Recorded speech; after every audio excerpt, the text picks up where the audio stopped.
kolmikymppisyydessä mä niin rohkaistuin niin sen treffailujuttuihin lopulta, ja sitten mä niin lähdin Tinderiin ja... Onko meille tullut joku matchi? Pitäisikö mun poistua tästä? niin siis mä menin Tinderiin ja mä yllätyin siitä niin positiivisesti, että niin se toimii oikeasti niin sokeille myöskin.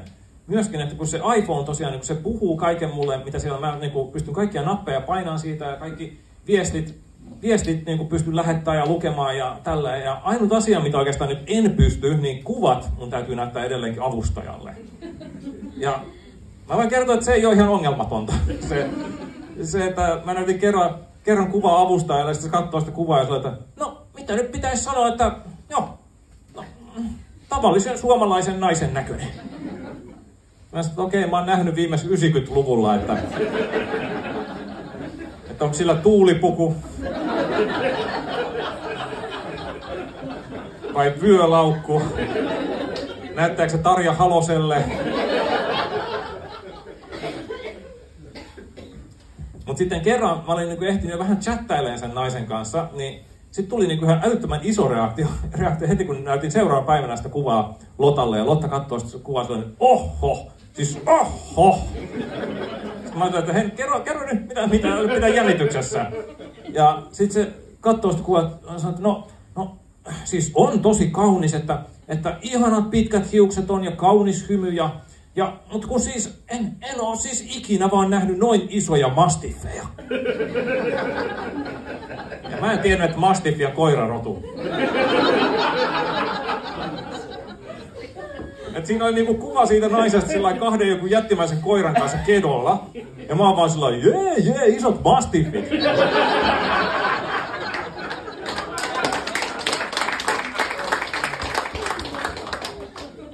En kysy mitään tarkentavia kysymyksiä. Mä menen illalla taas chattailemaan sen naisen kanssa ja päädytään puheluun asti. Ja sit siinä puhelimessa se kysyy multa, että no, kertooko se avustaja sulle minkälaisia kuvia mulla on? Sitten mä sanoin, että joo, kerto se, että tosi kaunis oot siis ja ihan rehellisesti sanottuna siis kuulemma tosi isot noin mastiffit on, että... No niin onkin, kuule. Tää pienempi narttu on 60 kiloa. Ja toi isompi on jo 85.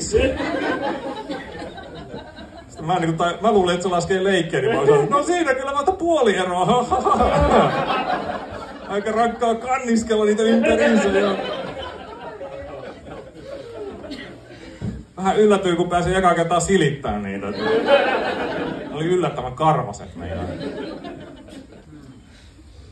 Mutta sieltä tuli kyllä niinku jotain niinku tosi hyviäkin matcheja mulle silloin että siis yhden naisen kanssa seukkasi hetken aikaa ja hän oli siis niinku älyttömän niinku iso niinku 50 Shades of Grey-fani. Tiedättekö te, mikä on 50 Shades of Grey? Kuulostaa tosi innostunut. Mutta joo, hän niinku fanitti sitä niinku ihan henkeä vereen ja kaikille, jotka ei tiedä, niin kyseessä on siis tämmöiset niinku kirjat, joista on tullut myöhemmin elokuvia. Ja näissä kirjoissa ja elokuvissa on siis tämmöinen Anastasia, ja Anastasia tapaa Christian Grey, ja Christian Grey on miljonääri, joka lentää helikoptereilla ja lennättää helikoptereilla tätä Anastasiaa ja spankittää ja sitoo ja mitä kaikkea tämmöistä. Ja sitten kerran tämä nainen kysyi multa, että olisitko sä Tommi olla vähän niin kuin mun Christian Grey? Sitten mä sanoin, että sä et todellakaan halua mun kyydessä, jos mä lennän helikopterilla.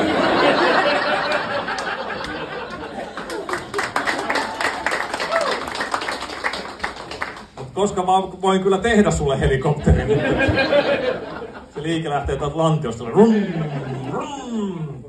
No varokaa eturivissä. Iso keppi. Pitikö toikin sanoa?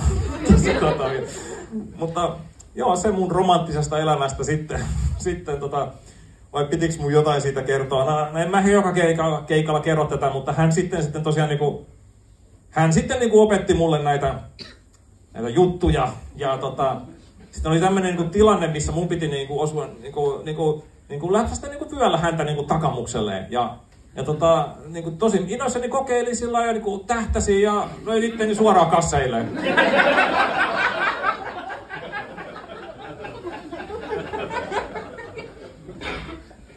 Mä sanoin, että on tosi kiva juttu. Ja mun sanoma tässä niinku keikassa on se, että niinku me sokeet pystytään niinku ihan mihin vaan. Ihan mihin vaan. Mutta ei tohon.